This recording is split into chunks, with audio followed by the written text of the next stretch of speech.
aquí, Señor. Señor, te quiero presentar, Señor, lo que tú has escogido, Señor, el que ha puesto aparte, Señor. Bendícelo, Señor. Sírvete de él, Señor.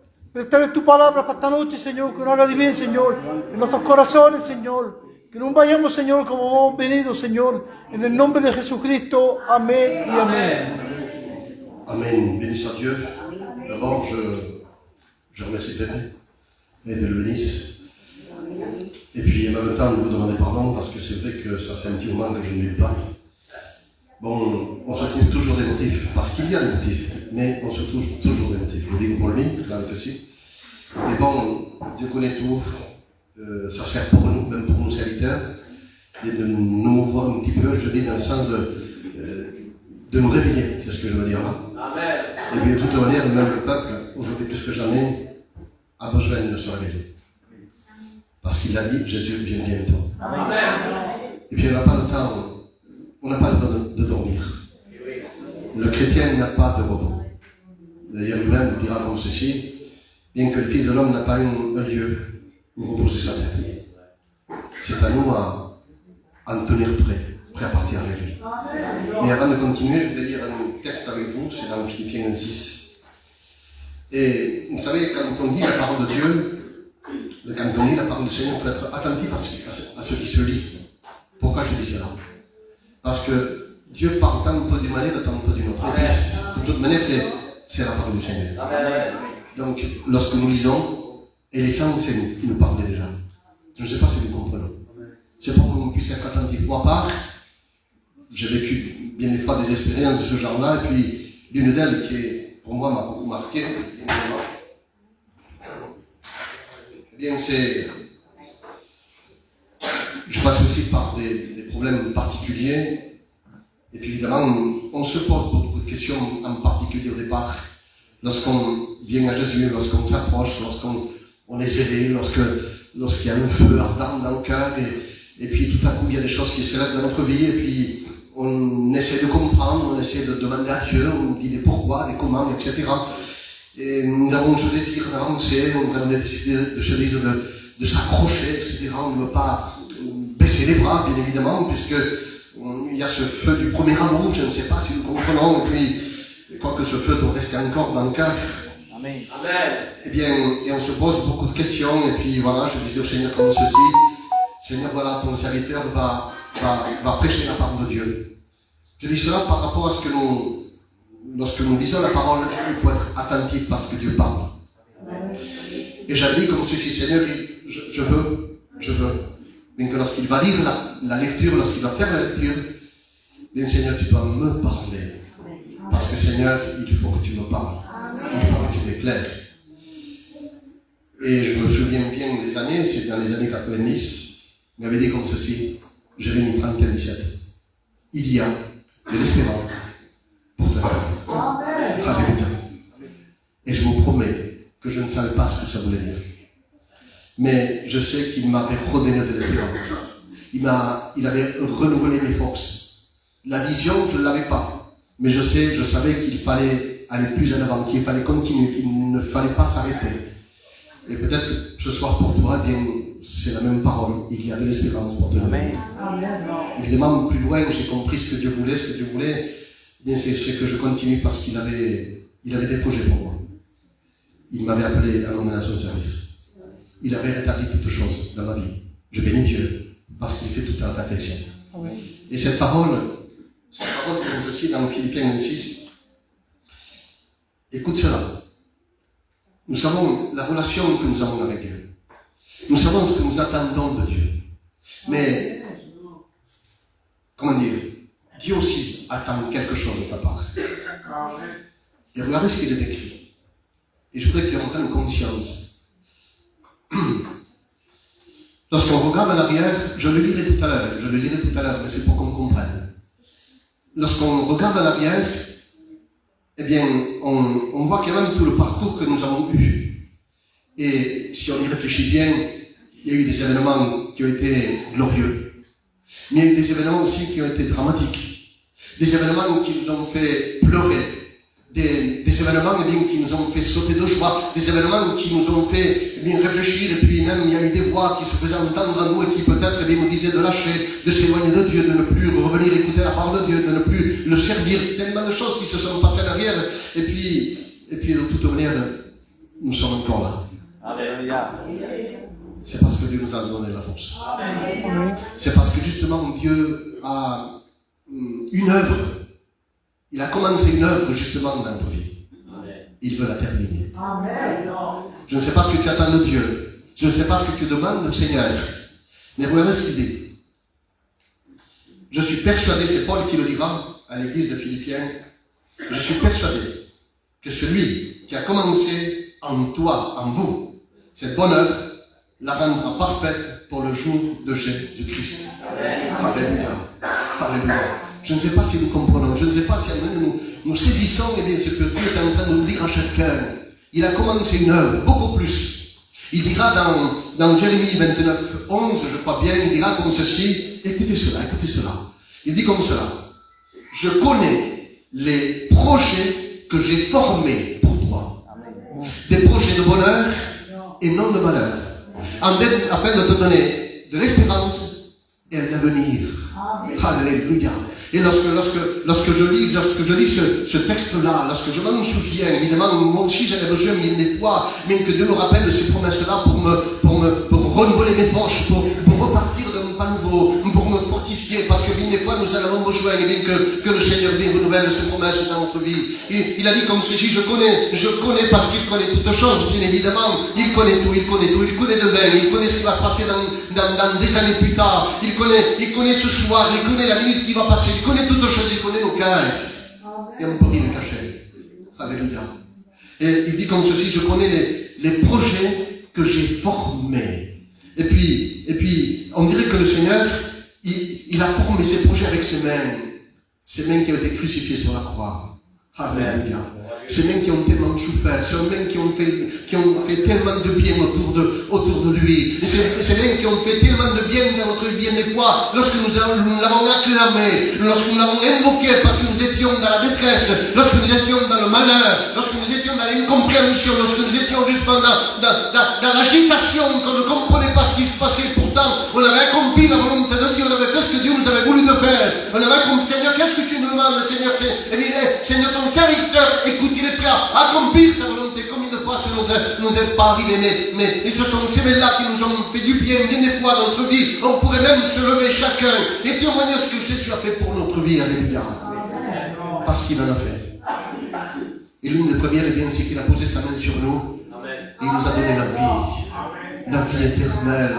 Nous sommes passés des ténèbres à la lumière, de la mort à la vie, de Satan à Dieu, du péché à la sainteté de Dieu. Alléluia. Aujourd'hui, nous sommes des enfants de Dieu. Nous sommes des enfants de Dieu. Nous sommes appelés enfants de Dieu. Beaucoup plus, nous sommes appelés bien-aimés. Et nous sommes des enfants. Pourquoi? Qui appartiennent à Jésus. Et ce que nous sommes n'est pas encore. Mais lorsqu'il paraîtra, nous serons semblables à lui. Alléluia. Et c'est cette œuvre qu'il a commencé dans notre vie. Il va la finir. Laissons-le la finir. Il est évident qu'on ne comprend pas tout ce qui nous arrive, tout ce qui se passe, les difficultés, etc.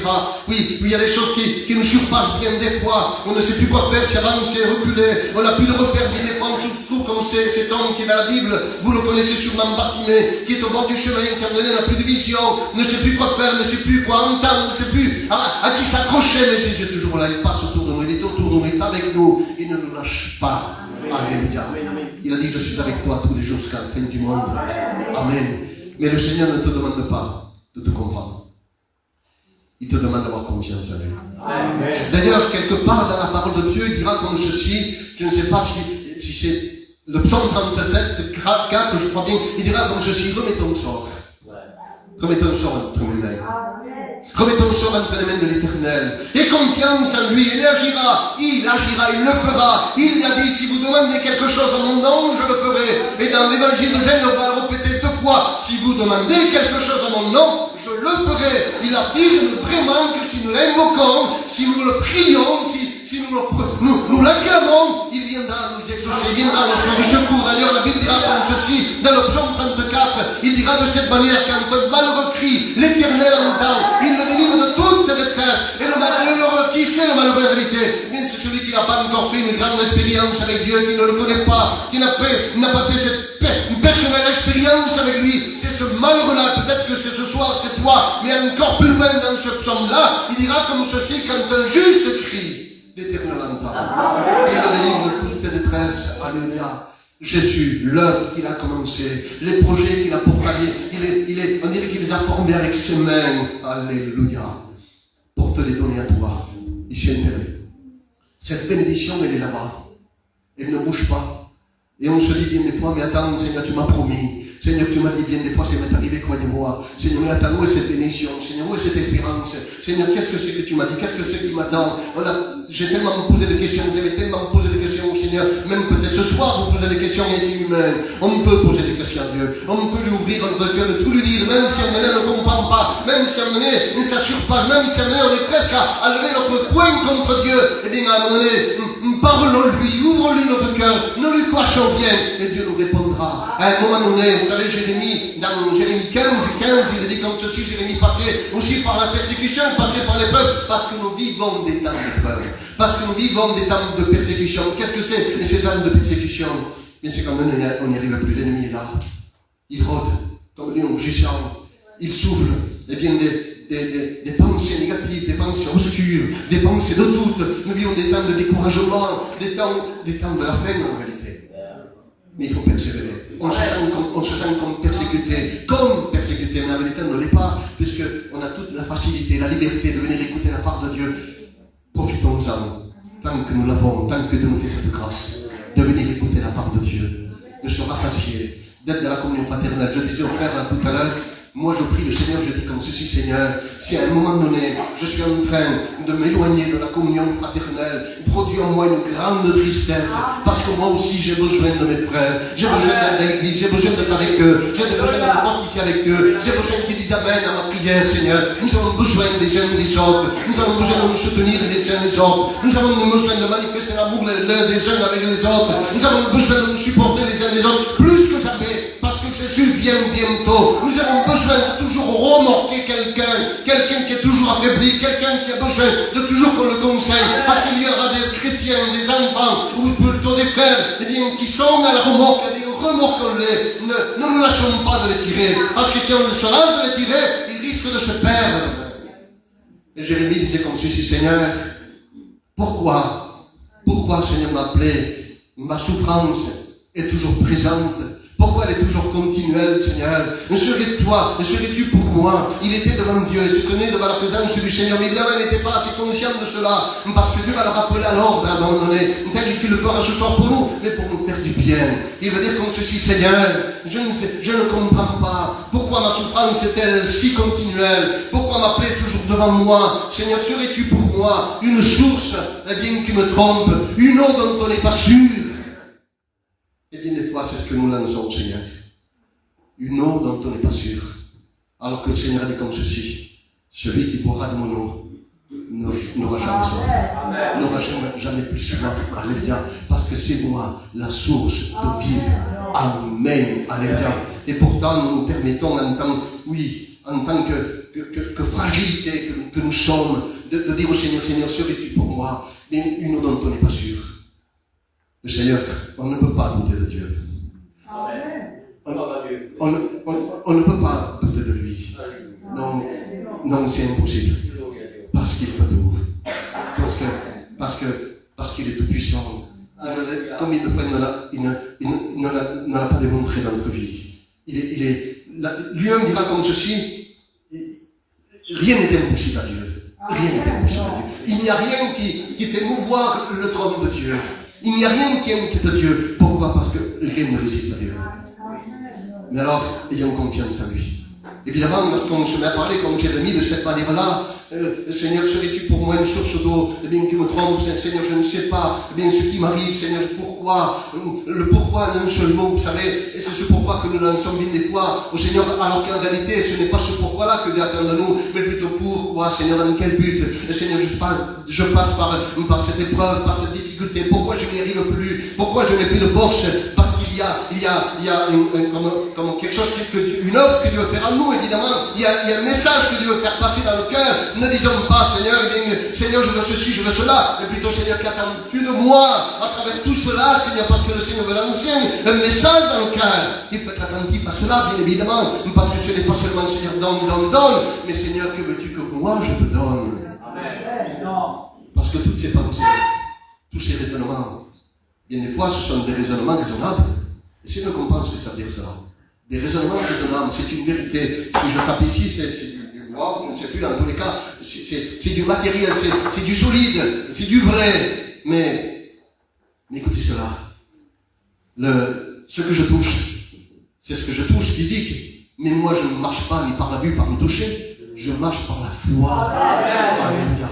Et toutes ces pensées-là, eh bien, sont susceptibles de m'éloigner de Dieu, de m'éloigner de la pensée du Seigneur.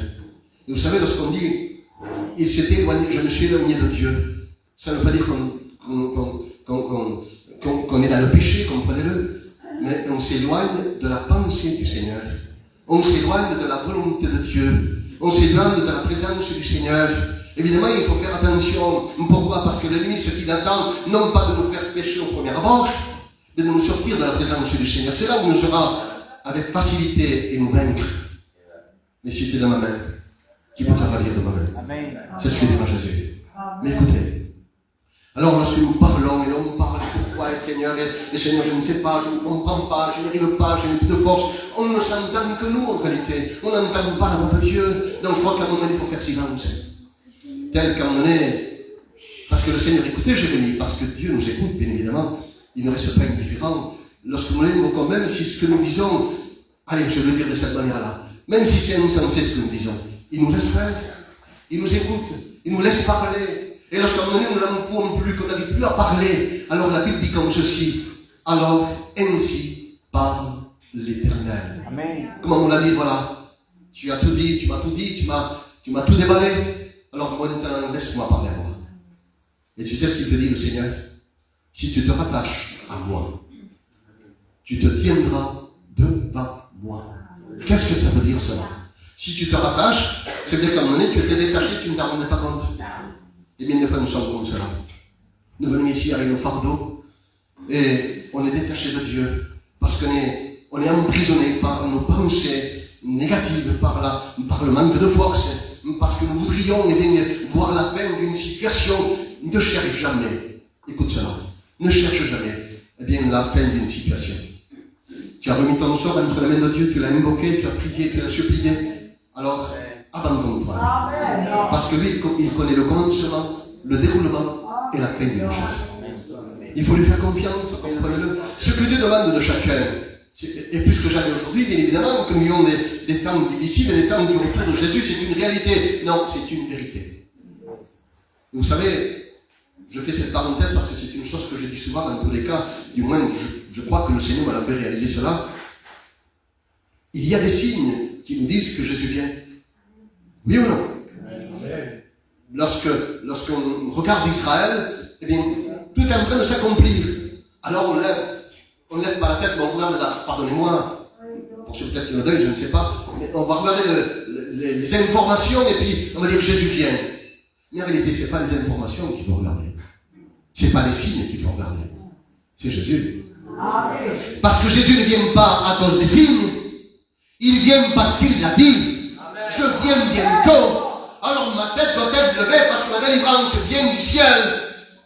Alors si je me suis détaché de lui à cause de mes pensées, à cause peut-être, comme je disais au frère là tout à l'heure, que je me suis laissé absorber par les choses de la vie. Je me suis laissé absorber par les événements, les problèmes, les difficultés, la maladie peut-être qu'il y a dans ma vie. Je me suis laissé absorber par cela et je ne ressens plus la présence de Dieu. Évidemment que tu ne la ressens plus. Pourquoi? Parce que tu n'es plus absorbé par la présence de Dieu, mais plutôt tu es absorbé par les choses de la vie. Alors, les choses de la vie et les choses de Dieu n'a pas sa place. Ou c'est Dieu, ou c'est les choses de la vie, comprenez-le. Il faut avoir confiance en Dieu, s'abandonner totalement à lui. D'ailleurs, il dira dans la parole du Seigneur, et c'est Paul qui le dira, lorsque tu passes par les inquiétudes, lorsque tu passes par la difficulté, eh bien, décharge-toi sur lui, et c'est lui-même qui prendra soin de toi. Beaucoup plus encore, la paix de Dieu qui surpasse toute intelligence Gardera ton cœur et tes pensées en Christ Jésus.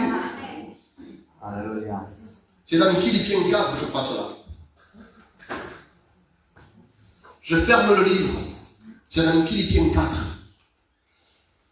Donc, cette parole, elle m'a fait du bien. Alors Seigneur, je dois me décharger sur toi. Oui. Amen. Et tu me donnes la paix. Oui. Tu prends soin de moi. Oui. Seigneur, que c'est beau. Que c'est bien, Seigneur. Ça me remplit de bonheur. Seigneur, ça me fortifie. Alors Seigneur, je te glorifie pour cela. Parce que ce soir, tu m'as parlé. Parce que tu m'as fait du bien. Alors évidemment, je retourne chez moi. Mais chez moi, il y a encore cette, je ne sais pas, cette atmosphère, ce nuage qui me suit, qui va encore obscurcir mon esprit, mes pensées, mon cœur, mon âme, mon corps, etc.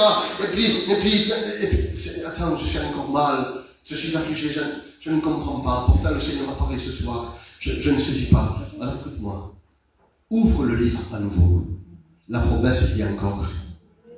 Dieu ne change pas. S'il t'a dit de te reposer en lui, tu peux le faire. Il te donnera le repos. S'il t'a dit qu'il te donnera la paix, il va te la donner. Mais crois dans l'autorité de cette parole. Il te donnera la paix qui surpasse tout entendement. Et aujourd'hui, plus que jamais, dans les temps que nous vivons, nous avons besoin, nous chrétiens, nous enfants de Dieu, celui qui s'approche de Dieu, nous avons besoin de cette paix qui surpasse toute intelligence. Parce qu'il y a tellement de problèmes, tellement de situations, pardonnez-moi, mais c'est une vérité. Il y a tellement de séparations aujourd'hui, plus que jamais. On dirait que, je ne sais pas, mais cette année, en tous les cas, moi, je l'ai connu dans des séparations, des personnes qui partent, qui sont malades, etc.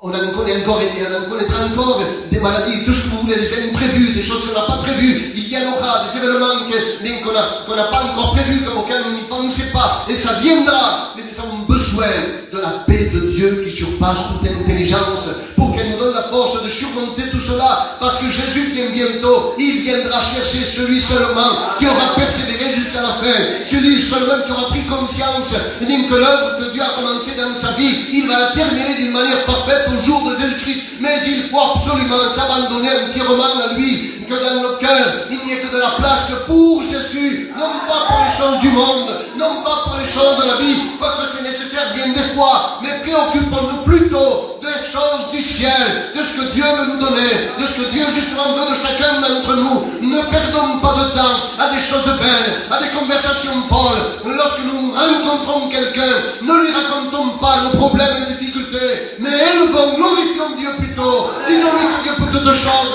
que Dieu est avec toi, qu'il t'a donné la paix, qu'il t'a fortifié, qu'il ne change pas. Alors là, oui, tu amèneras des âmes à Dieu. Alors là, oui, ton foyer sera rempli de joie et de paix. Mais pourquoi? Parce que tu as glorifié Dieu avec tes problèmes et tes difficultés. Alléluia.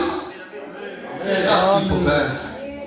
Ce n'est pas parler de nos problèmes, et bien des fois, ça nous arrive que vous, c'est humain. Mais changeons nos attitudes. Changeons nos comportements. Et lorsqu'on rencontre quelqu'un qui sait justement par le problème par lequel nous passons, eh bien, glorifions Dieu. Alors pourquoi? Qu'est-ce qu'il y a? Comment tu vas? Alors le petit ou la fille, etc. Et toi, et ton compagnon, ta compagne, alors comment ça se passe? Eh bien, je bénis Dieu. Parce que Dieu est avec moi. Amen. Je le glorifie parce qu'il ne me lâche pas. J'étais là, à côté de mon compagnon, de ma compagne, de mon enfant, etc. Je priais Dieu, je ressentais sa présence, il me remplissait de son amour.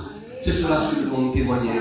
Et non pas de leur parler de nos problèmes, de nos difficultés. Tu ne les amèneras jamais à Dieu. Lorsqu'un tu leur parles de difficultés, comment? Il a tellement de difficultés, tellement de problèmes, il ne s'en sort pas. Et moi, je vais venir au Seigneur, non, moi, de ce Dieu-là, je n'en veux pas. Non, nous sommes amenés, nous sommes appelés, nous, à attirer, justement, nous sommes l'église de Dieu. Nous sommes des chrétiens, nous sommes des enfants de Dieu. Nous sommes la lumière du monde. Nous sommes le sel de la terre. Nous sommes appelés, amenés à attirer les gens à Christ. Alléluia. Pour qu'ils doivent voir notre foi, la confiance et l'amour que nous lui portons. Et chaque jour que Dieu nous donne, évidemment, à chaque épreuve, à chaque problème, à chaque situation, eh bien, Dieu nous donne la force, cette intelligence, cette sagesse d'expérimenter l'amour que Dieu nous porte.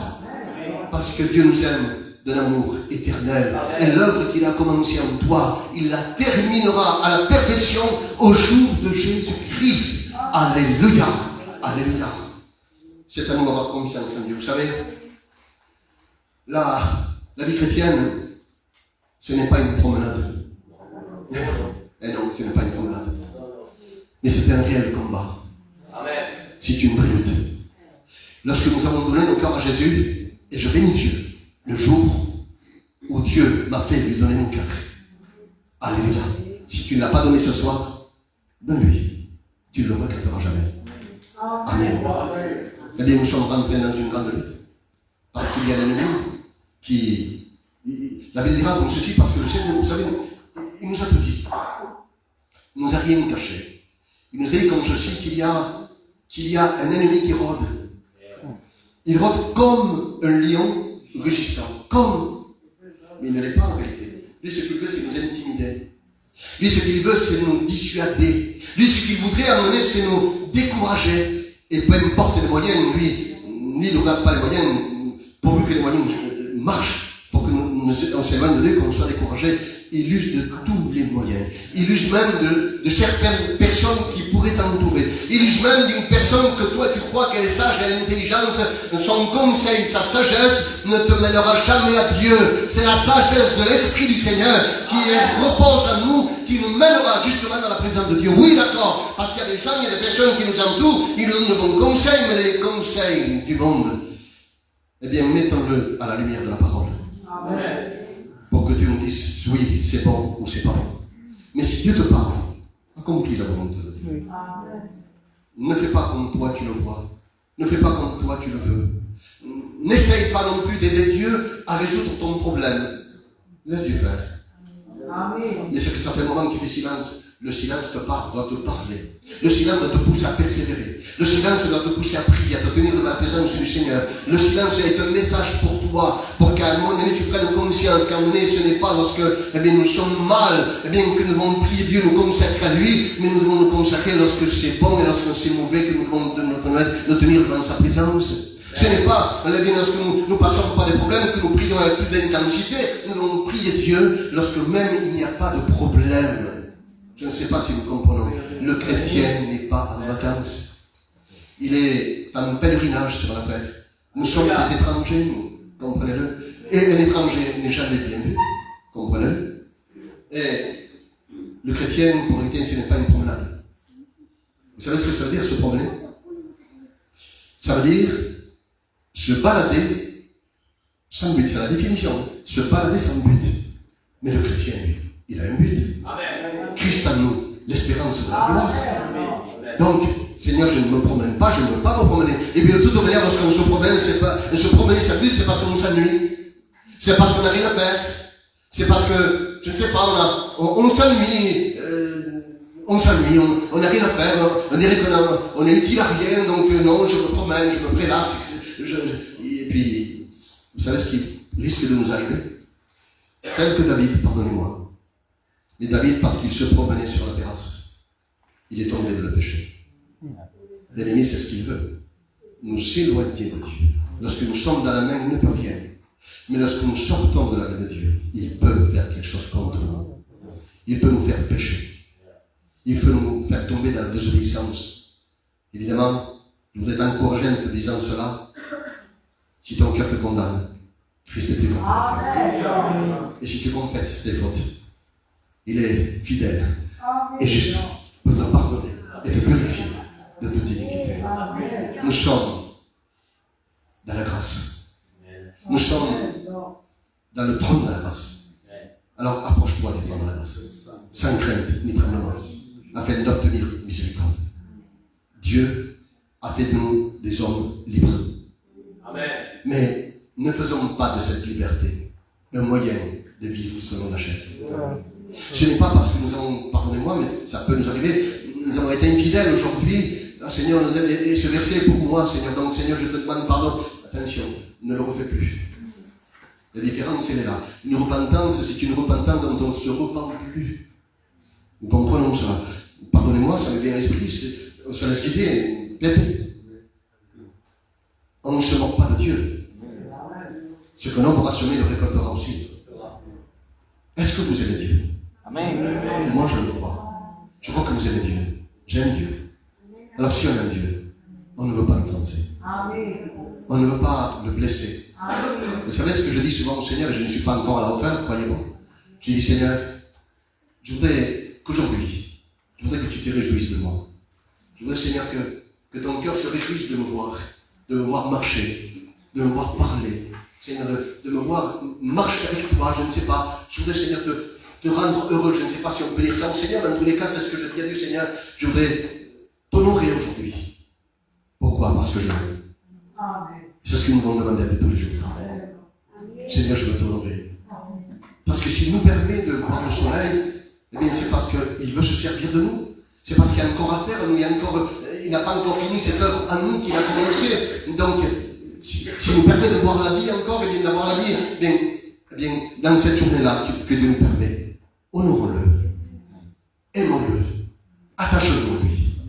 Alors il va dire, le Seigneur va dire à Jérémie, si tu te rattaches à moi, tu te tiendras devant moi.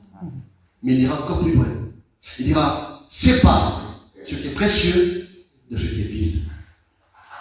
Et alors, tu seras comme ma bouche.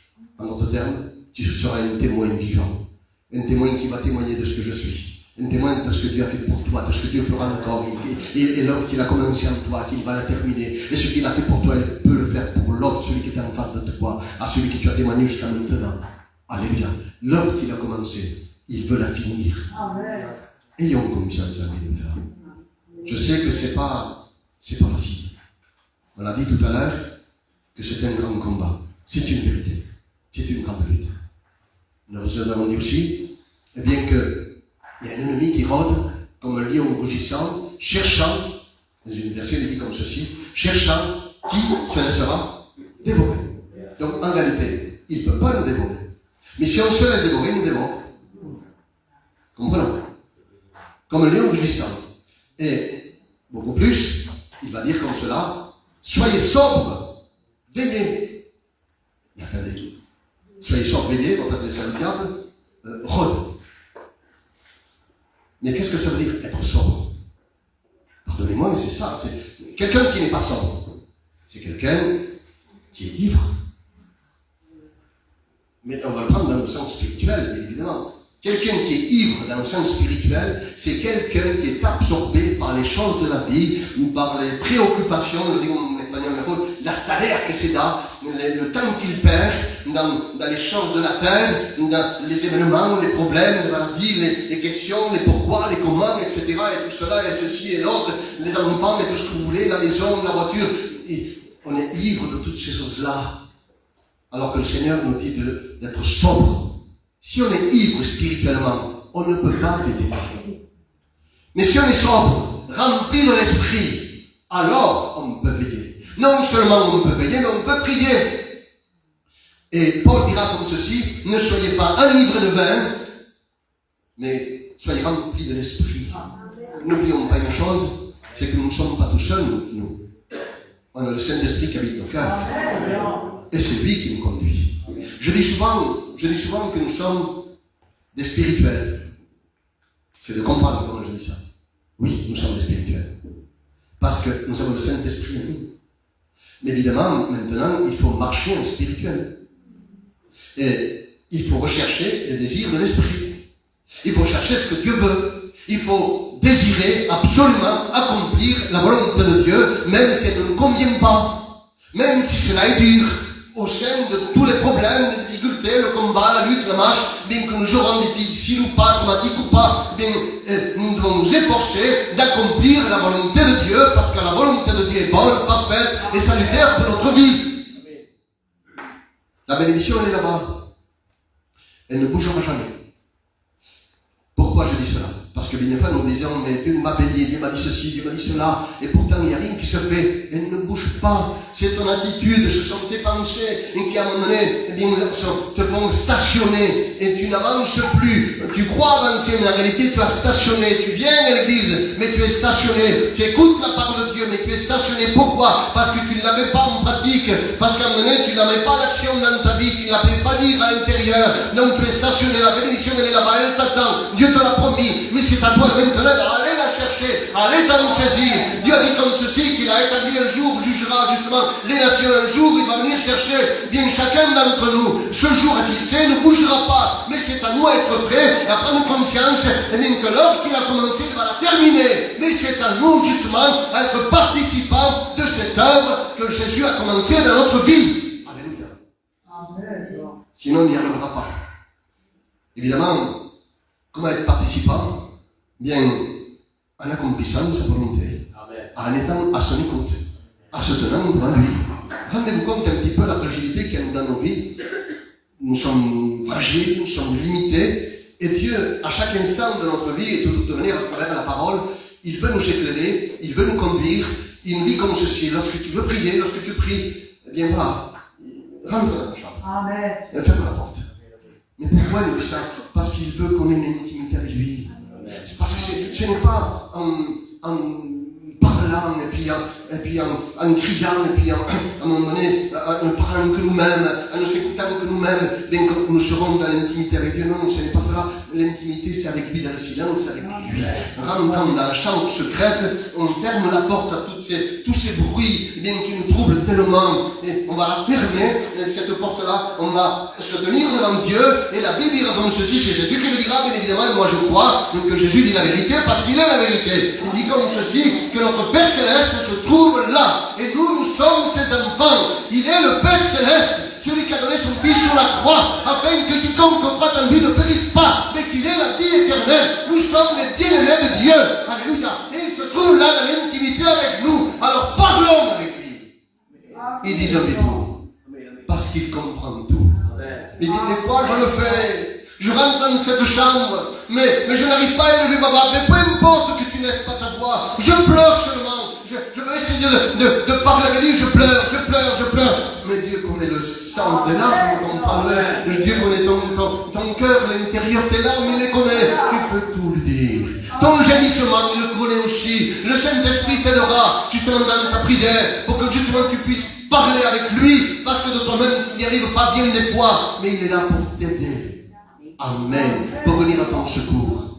Rentre dans cette chambre et parle avec lui. Reprends cette intimité avec lui. Parce que peut-être tu l'as délaissé. C'est pour ça que tu ne comprends plus rien. C'est pour ça que tu n'as plus de vision. C'est pour ça que tu es affligé. C'est pour ça que tu es découragé. Parce que tu n'as plus cette intimité que Dieu veut avec toi. Et vous savez ce que dit la parole de Dieu, je crois que c'est dans Apocalypse 3, 16, je crois bien, si je me rappelle bien. Il dit comme ceci, je suis à la porte et je frappe.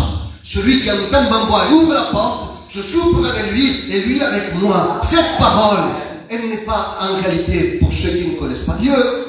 Bien qu'on peut l'employer, bien évidemment, puisque Dieu tape à la porte d'un cœur pour qu'il le laisse rentrer. Mais en réalité, c'est pour nous, pour l'Église et pour chacun d'entre nous.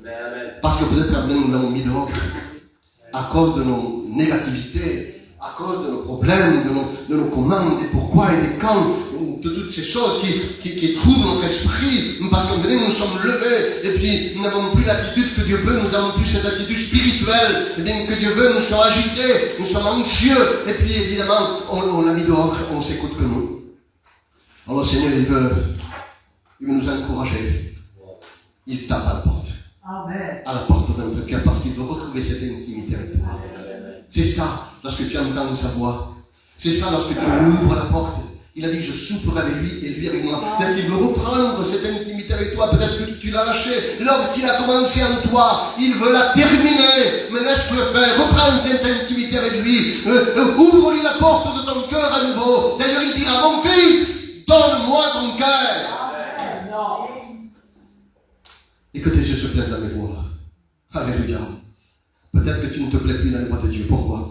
Parce que tu ne marches plus comme Dieu veut. Parce que tu n'accomplis plus la volonté du Seigneur. Tu veux marcher à ta manière, tu penses à ta manière. Et puis tu veux même résoudre les problèmes à ta manière. Non, n'essaye pas. Tu as donné ta vie à Dieu. Tu lui as donné entièrement. Alors, n'essaye jamais, n'essaye plus. N'essaye pas de résoudre des situations. Il y a des choses que tu peux faire, évidemment. Mais Dieu te le dira. Il y a des choses que tu ne peux pas faire. Il y a des combats que nous pouvons avoir. Et Dieu nous laisse faire, Dieu nous fortifie pour que nous puissions les avoir, ces combats-là. Mais il y a des combats que c'est lui-même qui doit s'en occuper. Parce que si on s'en occupe nous, ce sera la ruine. Seigneur, je ne sais pas. Je n'ai pas assez de sagesse, d'intelligence, Seigneur, pour combattre là-bas. Ce problème est trop fort pour moi. Je n'ai pas de force pour cela. Non, garde le silence. Espère en Dieu. Laisse ma foi. Je te saurai te délivrer. Alléluia. Et ce que tu vois là, tu ne le verras plus. Amen. Alléluia. Vous savez ce que disait David dans le psaume 27? Il dira comme ceci. Écoutez cela. L'Éternel est ma lumière et mon salut. De qui aurais-je crainte? L'Éternel est le soutien de ma vie. De qui aurais-je peur? Si une armée s'est levée contre moi, ce sont eux qui chancellent et tombent. Il y a une chose que je demande à l'Éternel et que je désire, que je recherche ardemment, c'est de demeurer toute ma vie dans la maison de l'Éternel pour contempler sa magnificence. C'est là où il me gardera au juste du malheur. Qu'est-ce que ça veut dire tout cela? C'est qu'il recherchait, nous en avons besoin chacun d'entre nous de cela. Nous devons le rechercher plus que jamais. Jésus vient bientôt. Et Dieu fasse qu'il nous trouve dans cette intimité. Nous avons besoin d'intimité avec lui. Non seulement, nous ne nous conformons pas, seulement avoir une intimité là, ou plutôt une intimité de communion fraternelle, mais ayons cette intimité personnelle avec lui. Là dans la chambre secrète, là dans le temple peut dire près de nous parlons avec lui. Dis-lui tout ce qui se passe, dis-lui ce qui t'arrive, dis-lui des choses que tu ne comprends pas. Laisse-le faire, abandonne-toi à lui, remets ton sort entre ses mains. Il agira, aie confiance en lui. Fais de l'Éternel tes délices, il te donnera ce que ton cœur désire. Mais aie confiance en lui, même si les temps sont durs, même si les temps sont difficiles. N'abandonne pas ton assemblée. Confondre plusieurs comme nous avons l'habitude de faire. Parce que nous avons besoin d'être là ensemble. Tu ne peux pas rester seul, solitaire. L'ennemi, c'est ce qu'il voudrait. S'il te met solitaire, il va te vaincre. Mais sois dans l'unité. Amen. Alléluia. Vous savez ce que dit notre parole? Je crois que c'est 10, 25 qui dit ça dans Hébreu. N'abandonnons pas notre assemblée comme c'est l'habitude de beaucoup. Mais il est dit dans une autre version, ne faisons pas l'école buissonnière. Vous savez ce que ça veut dire, ça? On y va avec notre Bible, en ayant notre cartable, mais en réalité, on n'y va pas à la Bible, on va autre part. C'est ça. Mais beaucoup plus. Il est dit comme ceci, ne ratons pas notre rassemblement. Vous savez ce que ça veut dire, ça? Jésus vient bientôt. Alléluia. Amen. Il faut partir avec lui. Alléluia. Tu n'as pas fait tout ce parcours pour aujourd'hui rester ici. Tu l'as fait parce que tu veux partir avec lui. Amen. Pour ma part, mon combat, c'est lui. Je veux le voir. Dans toute sa gloire. Dans toute sa puissance. Évidemment que la Bible, on aura ce privilège de rencontrer les nôtres là où on ne les connaîtra pas, évidemment, comme nous les avons connus ici, ça c'est certain. Nous les connaîtrons dans l'esprit. Ce sera plus de la même manière. Mais moi, bien que j'aime les miens qui sont partis, et vous aussi, sûrement, mais moi, qui je veux voir, c'est lui. Parce que ma limite, c'est lui. Mon combat, c'est lui. Celui qui s'est donné sur la croix, c'est lui. Celui qui m'a pardonné, c'est lui. Celui qui m'a purifié, c'est lui. Celui qui m'a lavé, c'est lui. Celui qui m'a donné le triomphe, c'est lui. Alléluia. Et je vais ressusciter avec lui. Amen. Amen. Alléluia. Alors, ne perdons plus de temps. Mais attache-toi à Dieu. Si tu t'es détaché, rattache-toi à lui. Quelle tristesse d'être là. Eh bien, d'être au point de partir avec lui et de me détacher de lui. Non. L'ennemi, c'est ce qu'il voudrait. Mais écoute cela. Notre désir, c'est de le voir dans toute sa gloire. Mais aussi, moi, ce que je voudrais, mon désir à moi, c'est d'en entraîner quelques-uns avec moi. Amen. Alléluia. L'œuvre qu'il a commencé, il va la terminer. Et c'est pas toi lui faire confiance. Quelles que soient les situations, quels que soient les problèmes, quel que soit, je ne sais pas, il y a tellement de choses qui s'élèvent. De toute manière, nous le voyons. La vie ne t'attend pas des jours meilleurs. Nous le voyons, on l'écoute autour de nous. Je le répète cela, Jésus ne vient pas parce qu'il y a des mauvais jours, parce qu'il y a des signes qui annonciateurs qu'il vient bientôt, mais parce qu'il a dit je viens, et sa parole est la vérité. Alors moi, je m'attache à sa vérité et non pas à ce qui se passe autour de moi. Je m'attache justement à ce qu'il a dit et non parce qu'il a promis, et bien non parce que je vois autour de moi ou ce qu'on me dit autour de moi. Rendez-vous compte un petit peu, eh bien, où vont les gens. Et c'est une vérité ce que je veux dire là, du moins une vérité qui est un mensonge. Eh bien, ils avaient prévu le retour de Jésus, plutôt l'enlèvement, le 17 octobre. On ne sait ni le jour ni l'heure. Il viendra comme un voleur. Et en réalité, c'est une image, bien évidemment, de voleur. Pardonne-moi, mon soeur, parce que je dis là. Mais en espagnol, on dit rapto, c'est ça? C'est ça, non? Rapto. Mais rapto, c'est kidnapper quelqu'un. En réalité, d'une manière spirituelle, Dieu va nous kidnapper. Et on va partir avec lui. Donc c'est comme un voleur. Mais il ne nous dira pas le jour ni l'heure. Alors je vais être prêt. Prêt à partir avec lui. Parce que c'est bien de dire, parce que c'est une vérité, Israël, etc., tout ce qui se passe autour de nous, la préparation de l'Antéchrist qui va s'asseoir, etc., dans les temples, etc.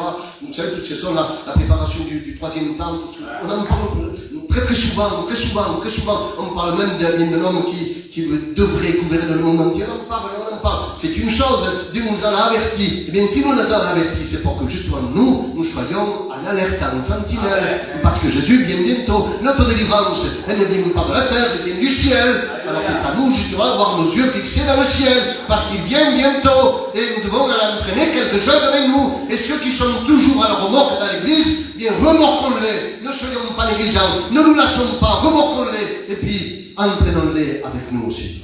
Amen. Alléluia. On prie le Seigneur. Amen. Juan, s'il te plaît, tu pries Dieu. Te damos gracias, bendito Rey, por tu palabra. Señor, que hace de bien a la vida.